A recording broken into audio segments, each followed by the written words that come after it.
a lion cannot survive off of a diet of rats. Just can't do it.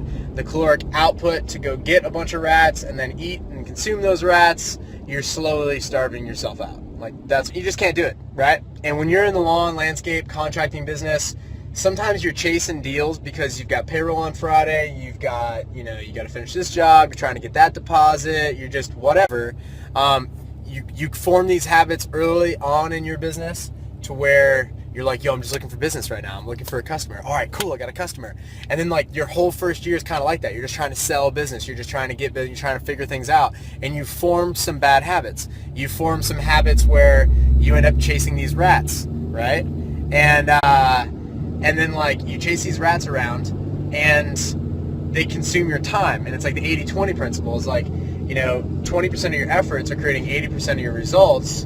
And or like you can do that like however you want. Like 20% of your customers are causing 80% of your problems. You can view that in the inverse. Like 20% of your customers are making you 80% of your profit.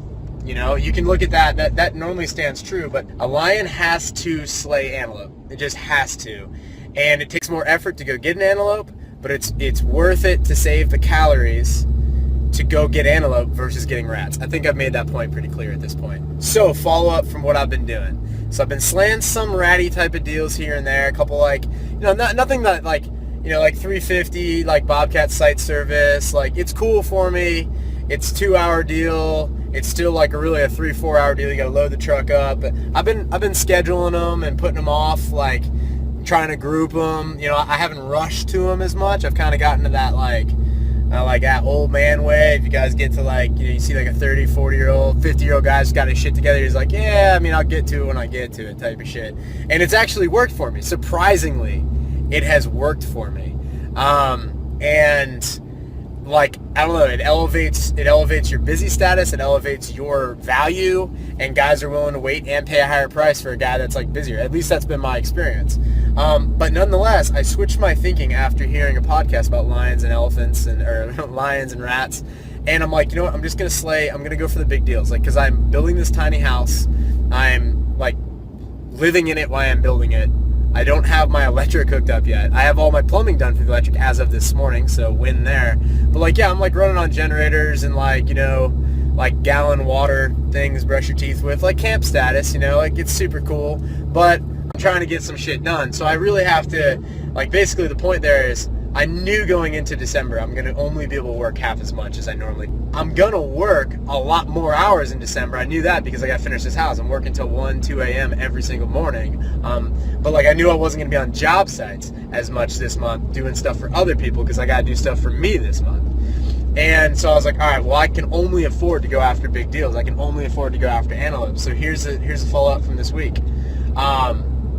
Did 3 jobs this week. One $1,000 day, one $350 morning, and then another $1,500 day grinding, I think, which was like plenty for me. Like, that was enough this week to like make the payments, make the bills, like everything was cool.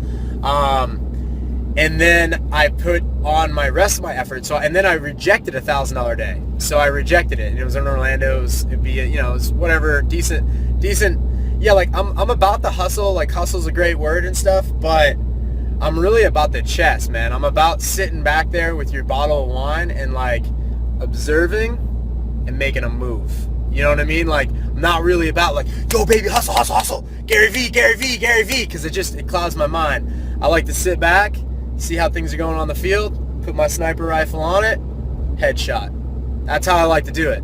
And like there are days where I will hustle. I'll get down in the dirty. I'll knife fight the shit out of my business if I have to. But I'm noticing a lot more success in my business when I sit back and I go, what the fuck is going on here?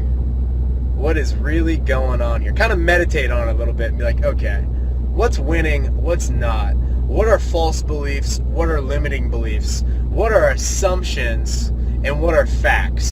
And it's tough sometimes because as an entrepreneur, you're going to have like this delusional like outlook on your business. You're going to be like, oh, this business is going to be massive. It's going to be huge. And it's going to be like, really? Because like you're 1 out of 5 guys, that does this exact same shit in the same town. And there's a million of you guys all over the United States of America. So like not putting down anyone or anything like that, but it's like It's good to want to hustle. It's good to want to be on it. But you got to look back and see like what the hell is actually going on.